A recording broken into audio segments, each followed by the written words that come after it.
우리에게 주신 하나님의 말씀은 사사기 말씀입니다. 사사기 14장 1절에서 6절까지의 말씀입니다. 사사기 14장 1절에서 6절까지의 말씀 한 절 한 절 교독하도록 하시겠습니다. 제가 먼저 봉독하도록 하겠습니다. 삼손이 딥나에 내려가서 거기서 블렛 사람의 딸들 중에서 한 여자를 보고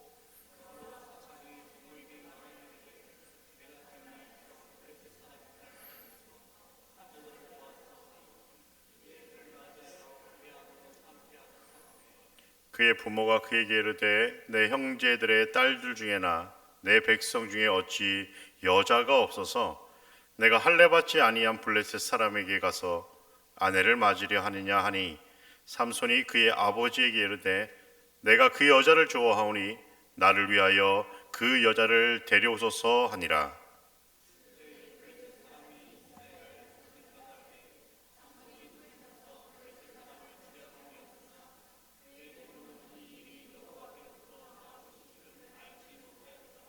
삼손이 그의 부모와 함께 딥나에 내려가 딥나의 포도원에 이른즉 젊은 사자가 그를 보고 소리 지르는지라. 여호와의 영이 삼손에게 강하게 임하니 그가 손에 아무것도 없이 그 사자를 염소 새끼를 찢는 것 같이 찢었으나 그는 자기가 행한 일을 부모에게 알리지 아니하였더라. 아멘. 할렐루야. 우리 옆에 분과 인사하도록 하겠습니다. 잘 오셨습니다.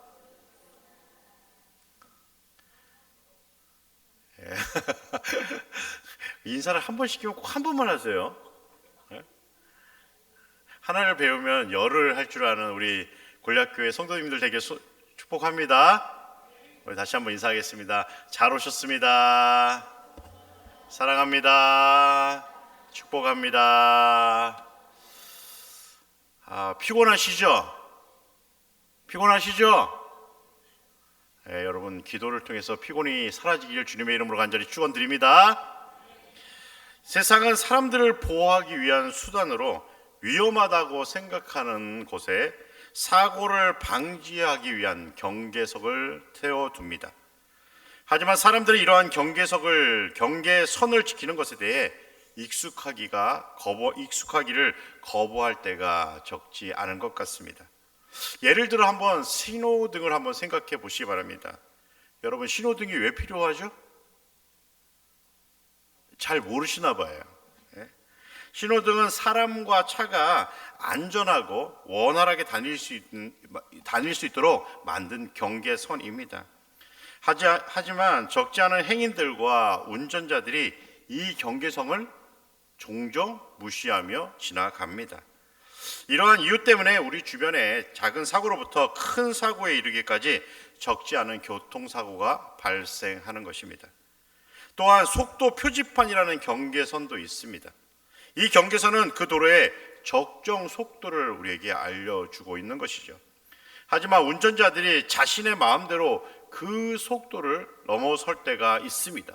저도 종종 그 속도를 넘어설 때가 있습니다. 물론 그 속도로 빨리 간다고 할지라도 그 당시는 사고가 안 날 수도 있습니다. 하지만 분명 자신의 마음대로 달리다가는 언젠가는 자신이 생각하였던 것보다 더 큰 사고가 일어날 수 있기에 사고를 미연에 방지하기 위해 속도 표지판이라는 경계석을 세워둔 것입니다. 이외에도 우리는 사회라는 영역 안에서 수많은 경계선 안에 머물며 살아갑니다.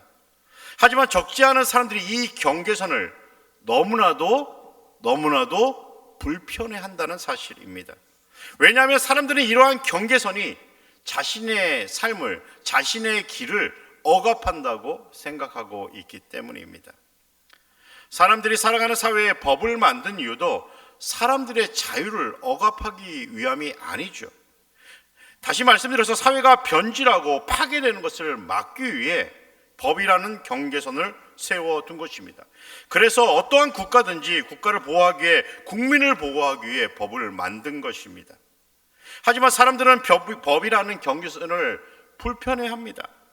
마치 법이 자기 삶의 자유를 빼앗아 간다고 어떤 분은 생각하기도 하기 때문입니다. 그렇다고 삶을 지키기 위한 경계선을 무시하면 안 됩니다. 왜냐하면 그 경계선은 모든 사람을 지키기 위한 경계선이기 때문입니다. 그러므로 우리는 그 경계선을 지키기 위해 무던히 노력해야 합니다. 만일 사람들이 이 경계선을 무시하고 살아간다면 이 세상은 점점 어둠에 빠지게 될 것이기 때문입니다. 성경에도 반드시 지켜야 할 경계선을 외면함으로 인해 불행한 인생을 산 사람이 등장합니다. 바로 오늘 본문에 등장하는 삼손이라는 인물이죠. 삼손은 태어나기 전부터 다른 사람들과는 조금 다른 부류의 사람이었습니다. 그러면 삼손은 다른 이들과 어떻게 달랐는가요? 이를 앞선 사사기 13장에서는 나실인이라는 단어로 표현하고 있습니다.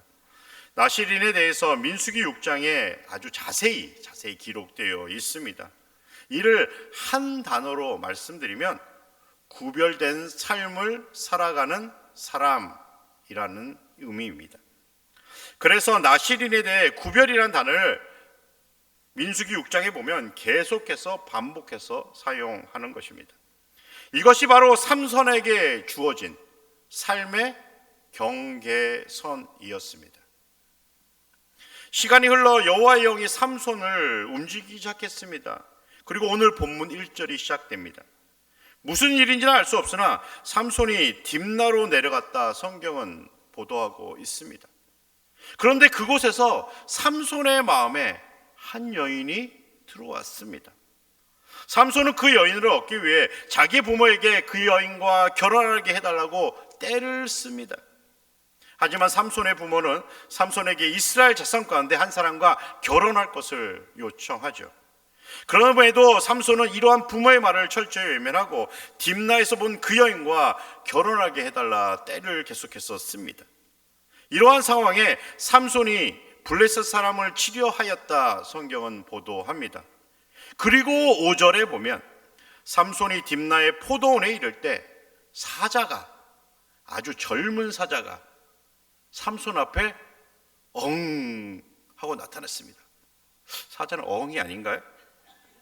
그때 삼손은 마치 염소 새끼를 찢었듯 손으로 찢어버렸다 성경은 보도하고 있죠. 이 모든 일은 하나님의 영에 사로잡힘으로 인해 발생한 일들이었습니다. 그런데 오늘 본문 8절과 9절에서 삼손은 자기 삶의 경계선을 완벽하게 무시하는 행동을 하게 됩니다. 바로 나실인으로서 하지 말아야 할 행동을 하게 된다는 사실입니다. 이를 성경은 이와 같이 기록하고 있습니다. 얼마 후에 삼손이 그 여자를 맞이하려고 다시 가다가 돌이켜 그 사자의 죽음을 본즉 사자의 몸에 벌떼와 꿀이 있는지라 손으로 그 꿀을 떠서 걸어가며 먹고 그의 부모에게 이르러 그들에게 그것을 드려서 먹게 하였으나 그 꿀을 사자의 몸에서 떠왔다고는 알리지 아니하였더라. 삼손에게 주어진 경계선 가운데 하나가 바로 어떠한 부정한 것도 먹지 말라는 하나님의 명령이었습니다. 하지만 삼손은 이를 아주 가뿐하게 무시해 버립니다. 심지어 자기 부모에게까지 먹게 하였다 성경은 보도하고 있죠. 이를 통해 발견되는 모습은 삼손은 자기 삶의 경계선에 관해서 아무런 관심이 없었다라는 사실입니다. 삼손은 하나님께서 주신 힘으로 사자를 죽임으로써 스스로를 보호할 수 있었습니다. 그런데 삼손은 하나님께서 주신 그 힘에 관해 관심이 없었습니다. 그런데 그것이 마치 자신에게 주어진 당연한 힘이라고 생각하며 살았던 것으로 보이기까지 합니다. 이를 시작으로 삼손은 계속해서 하나님께서 정하신 경계선을 개무시합니다. 결국 삼손은 하나님께서 주신 큰 힘을 잃고 두 눈까지 뽑힌 채 블레 사람에게 심한 조롱을 당하였고 결국 죽음을 맞이하였다 성경은 기록하고 있습니다. 삼손의 이 마지막 모습은 그리스도인으로서 참으로 가슴이 저며옵니다. 그 이유는 하나님이 주신 경계선을 무시하며 우리도 삼손과 다르지 않은 마지막을 경험할 수 있기 때문입니다. 우리는 우리를 위해 하나님께서 주신 그 경계선을 잘 지키고 계십니까? 어린 시절부터 교회를 열심히 다닌 한 아이가 있었습니다. 정확하게 표현하면 엄마의 뱃속에서부터 교회를 다녔습니다. 그의 어머니는 어린 시절 그 아이에게 하나님의 사람으로 살아가라 끊임없이 말씀하셨습니다. 그래서 그 아이는 열심히 주일이 되면 교회에 갔습니다. 하지만 어느 시점부터 그 아이는 교회가 자기의 발목을 묶고 있는 족쇄처럼 느끼기 시작하였습니다. 그래서 교회가 너무나도 답답해지기 시작했습니다. 그 아이는 세상 친구들과 함께 어울리면서 하나님의 말씀을 삶과 병행하며 살아가는 것이 불가능하다 판단했습니다. 그 아이는 조금씩 세상의 소리에 귀를 기울이며 세상과 타협하며 살아가기 시작했습니다. 그래도 심각한 수준은 아니었습니다. 세상에서 편하게 살기 위한 몇 가지만을 타협하며 살아갔기 때문입니다. 삼손이 갑자기 자신에게 주어진 하나님의 경계선을 허시짝처럼 버린 것은 아닐 것입니다. 그런 세상과 조금씩 타협하기 시작하였고 이후 점점 더 하나님의 경계선을 무시하고 달리기 시작하였던 것입니다. 그럴 때마다 삼손은 자기에게 주어진 그 힘을 너무나도 당연하게 생각했습니다. 그래서 그는 자신에게 주어진 힘을 믿고 살아가기 시작하였습니다. 그래서 앞선 아이도 삼손처럼 난 세상에 물들지 않을 거야, 난 하나님을 떠나지 않을 거야, 하나님을 떠나지 않을 자신이 있어, 나 자신을 통제할 수 있는 능력이 있어 라고 생각하며 하나님이 정해주신 그 경계선을 넘어서기 시작하였습니다. 사람들은 자신의 자유를 막는 것 같아 보이는 경계선 앞에서 세상과 타협하며 그 경계선을 아주 조금씩 넘어섭니다. 삼손도 조금씩 타협하며 경계선을 넘어서다가 아마도 자신도 모르는 사이 자신 스스로도 통제할 수 없는 상황까지 이르게 되었을 것입니다.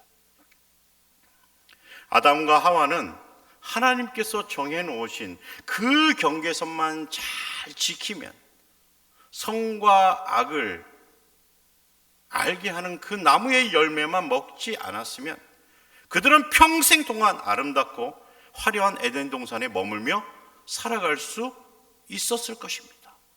또한 우리도 에덴 동산에 있었을 것입니다. 하지만 그들은 그 경계선을 지키지 못하고 뱀과 타협함으로써 에덴 동산에서 쫓겨나고 말았습니다. 애굽에서 벗어난 이스라엘 백성들에게 하나님께서는 모세를 통해 율법이라는 경계선을 세워주셨습니다. 하지만 출애굽 1세대 이스라엘 백성들은 이 경계선을 수시로 무시하였습니다. 결국 출애굽한 1세대들은 광야에서 모두 죽음을 맞이해야만 했습니다. 하나님께서 경계선을 정하신 그 이유는 이 땅을 살아가는 우리가 진정한 자유를 누리며 살아가기를 원하시기 때문입니다. 하지만 사람들은 이런 하나님의 마음을 알지 못하고 자기 뜻대로 자신의 의지대로 세상과 타협하며 살아갑니다. 혹시 우리도 하나님이 정해놓으신 그 경계선을 넘어서며 세상과 타협하며 살아가고 있지는 않습니까?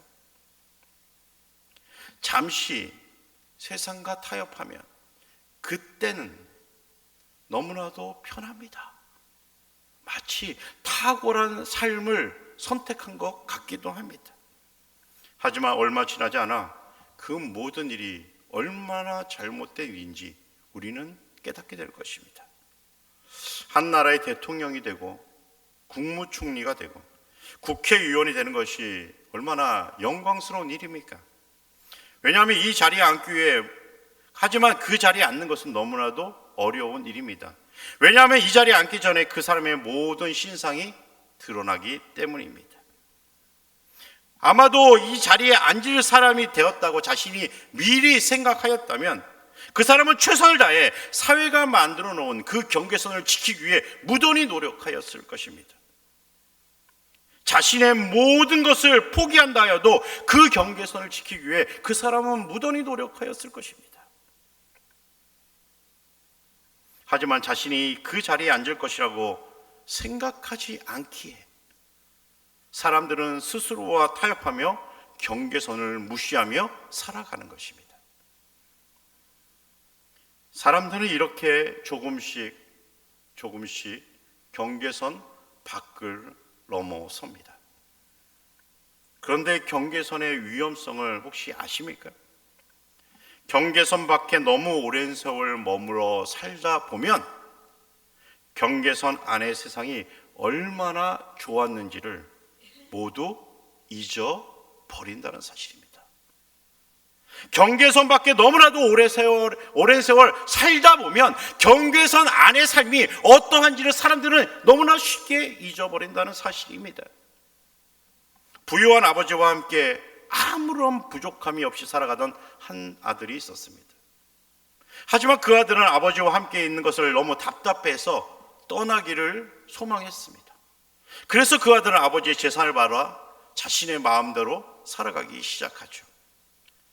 너무나도 잘 살았으면 너무 좋았겠는데 안타깝게도 그 아들은 얼마 지나지 않아 그 많은 재산을 모두 잃어버립니다. 그리고 그 아들이 생각합니다. 경계선 안에 머물며 살아가는 일이 가장 행복한 일이었음을 말입니다. 그래서 그 아들은 경계선 안에 살기를 기대하며 아버지께로 돌아온 것입니다. 앞서서 세상과 타협하며 경계선 밖으로 나간 한 아이에 대해서 말씀드렸습니다. 오랜 세월 경계선 밖에서 지내며 경계선 안이 얼마나 소중한 삶인지를 모르며 살았습니다. 하지만 하나님의 은혜로 그 아이는 경계선 안의 기쁨을 깨닫게 되었고 지금 이 자리에 여러분 앞에 서 있습니다. 사람들은 무엇이 좋고 무엇이 소중한지 잃어봐야 합니다. 사람들은 지금 자신이 소유하며 누리고 있는 것을 너무나도 당연하게 생각하며 살아가기 때문이죠. 물론 처음부터 당연하게 생각하지는 않았을 것입니다. 하지만 조금씩 당연하게 생각하다 보니 지금 자신이 누리고 있는 그것이 얼마나 소중한지를 사람들은 점차 잊어버린다는 사실입니다. 매주 교회를 나오다 보니 교회를 나오는 것이 너무나 당연하게 생각합니다. 만일 우리의 몸에 자그마한 문제가 생겨 교회에 나오지 못하면 어떻게 될까요? 제가 외국에 있을 때 가장 많이 생각한 것이 무엇인지 혹시 아십니까? 많은 물질 혹은 좋은 직장 아니었습니다. 안타깝게도 이런 것보다 한국에 있을 때 너무나 당연하게 생각했던 어머니의 한 끼 식사였습니다. 밥 먹는 것, 어디에서 무엇을 먹으면 어떻습니까? 독일에도 나름 좋은 식당도 있고 맛있는 음식들도 있습니다. 하지만 힘들고 외롭고 아프게 되었을 때 가장 먼저 생각났던 것은 좋은 식당에 좋은 음식이 아니라 어머니가 해주시던 한 끼 식사였습니다. 여러분, 그리스도인에게 한 끼 식사가 무엇이라 생각하십니까? 교회에 와서 하나님께 온전한 예배를 드리는 것이 아닐까요? 그런데 그리스도인이라고 불리는 사람들조차 예배가 얼마나 소중한지를 자꾸 잊어버립니다. 하나님께 예배하는 것, 하나님의 말씀을 묵상하는 것, 기도하는 것, 찬양하는 것, 이것이 얼마나 소중한지 사람들은 자주 잊어버립니다. 그리고 언제 어디서나 드릴 수 있는 예배를 드릴 수 있다 사람들은 생각합니다. 이러한 이유로 믿음이 있다고 말하는 사람들조차 하나님의 경계선 안에 머무는 기쁨을 잊어버리며 살아가는 것입니다. 우리는 어떻습니까? 하나님이 정해놓으신 그 경계선 안에서 살아가는 기쁨을 누리고 계십니까? 만일 우리가 이 온전한 이 기쁨을 누리고 산다면 우리의 얼굴이 마치 스데반의 얼굴처럼 되어야 하지 않을까요? 옆에 분의 얼굴을 보십시오. 스데반의 얼굴입니까? 아니면 예수님을 등지던 베드로의 얼굴입니까? 경계선 밖의 삶이 좋아 보일 수 있습니다. 더 정확하게 표현하면 경계선 밖의 삶이 훨씬 더 좋아 보이고 자유로워 보이기까지 합니다. 하지만 단지 그렇게 보일 뿐이죠. 왜냐하면 경계선 밖의 삶은 우리의 삶을 황폐하게 만들기 때문입니다. 하지만 이를 깨닫기 위해서는 너무나도 많은 시간이 소요됩니다. 어쩌면 우리의 인생 전부의 시간이 흐를지도 모르겠습니다. 다시 말씀드려서 많은 것을 잃거나 인생의 끝자락에 섰을 때 비로소 사람들은 경계선 밖의 삶이 얼마나 나를 황폐하게 만드는지를 깨닫게 된다는 사실입니다. 그래서 사람들은 이렇게 이야기합니다. 허무하다, 허무하다.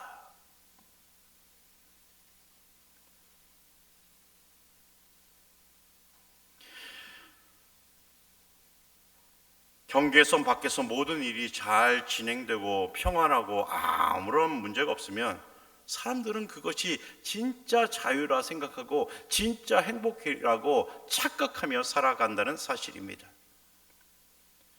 이에 대해서 예수님께서 요한복음 8장 31절과 32절에 이와 같이 말씀해 주셨습니다. 너희가 내 말에 거하면 참으로 내 제자가 되고 진리를 알지니 진리가 너희를 자유롭게 하리라. 하나님의 경계선 안에 살아간다는 것은 진리를 깨닫는 것이며 진리를 통해 우리가 자유로워지는 것입니다. 하지만 우리는 이 놀라운 사실을 너무나도 쉽게 잊어버리고 살아간다는 사실입니다. 하나님께서 우리를 위해서 정해놓으신 경계선 안, 다시 말씀드려서 예수 그리스도 안에 머물며 살아가게 되면 우리가 예수 그리스도로 인해 진짜 자유를 누릴 수 있다라는 사실입니다. 삼손만이 하나님께 선택받은 나실인이 아닙니다. 이 자리에 있는 저와 모든 하나님의 자녀들이 나실인입니다. 다시 말씀드려서 하나님의 자녀들은 하나님이 정해놓으신 경계선 밖에서 절대로 살아갈 수 없는 사람들이라는 사실입니다. 그런데도 사람들은 그 경계선 밖을 넘어서려 합니다.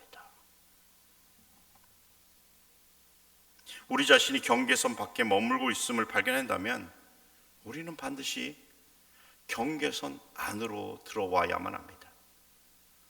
왜냐하면 경계선 안에 참 자유가 있기 때문입니다. 왜냐하면 그 경계선 안에 바로 참 평안이 있기 때문입니다. 왜냐하면 경계선 안에 참 기쁨이 있기 때문입니다. 세상은 우리를 그 경계선 밖으로 끌어내려고 멈추지 않고 유혹합니다. 이러한 상황 속에서 하나님의 자녀인 나실인들은 세상의 유혹과 타협하지 말고 끊임없이 저항하며 살아가야 하는 것입니다. 하나님께서는 우리에게 경계선을 정해주시고 그 경계선 밖으로 나가지 말라 명령하셨습니다. 누구를 위함입니까? 바로 이 자리에 있는 저와 모든 성도님을 위해서인 것입니다. 그런데도 우리는 끊임없이 그 경계선 밖으로 나가려 발버둥칩니다. 마치 어린아이들이 부모님의 말씀을 듣지 않고 자신의 마음대로 살기를 바라며 살아가듯이 말입니다. 제가 예전에 저희 어머니에게 항상 하던 말이 있습니다. 저희 집의 애들도 저와 똑같은 이야기를 하더라고요. 바로 내가 알아서 할 거니까 내버려 둬라. 왜 웃지요? 여러분 공감하시죠? 여러분들도 다 그랬고 여러분의 자녀들도 똑같이 이렇게 대답을 합니다. 자기가 알아서 한답니다. 내가 알아서 할 거니까 그냥 내버려 두라는 거예요. 그러면 정말 잘 알아서 했습니까? 정말 아이들이 잘 알아서 합니까? 물론 잘하는 아이들도 있고 잘하셨던 분들도 분명 이 자리에 계실 것입니다. 하지만 저는 조금 하다가 금방 제가 하고 싶은 것을 했습니다. 하나님이 우리에게 경계선을 정해 주신 이유는 우리가 스스로 잘할 수 없기 때문입니다. 우리 스스로가 노력한다고 거룩한 삶을 살아갈 수 있다고 여러분은 생각하십니까? 우리 자신의 힘과 노력으로 빛과 소금의 역할을 충분히 감당할 수 있다 말할 수 있습니까? 우리 스스로가 섬김의 삶을 불평하지 않고 다 할 수 있다 여러분은 외칠 수 있습니까? 그렇다면 너무나도 감사하겠지만 안타깝지만 이에 대한 답은 NO입니다. 물론 어느 정도는 할 수 있겠죠. 하지만 하나님의 도움이 없이는, 하나님의 은혜가 없이는 우리는 온전히 하나님의 경계선 안에 머물며 살아가는 것이 불가능합니다. 그러므로 우리는 항상 하나님의 경계선 안에 머물고 있는지를 우리 스스로 무던히 바라보아야 하는 것입니다. 예배를 통해, 말씀을 통해, 찬양을 통해, 기도를 통해, 그리고 자기의 삶의 모습을 통해서 말입니다. 우리는 지금 하나님의 경계선 안에서 행복하게 살아가고 계십니까?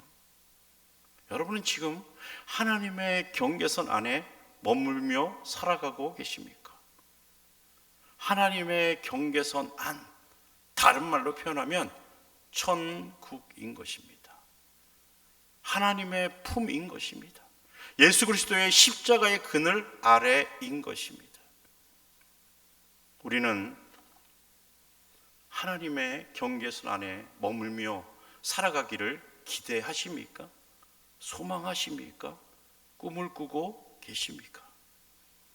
사랑하는 성도 여러분, 말씀을 통해 예수 그리스도의 십자가를 묵상하며 그 경계선 안에 머물도록 간절히 기도하기를 진심으로 부탁드립니다.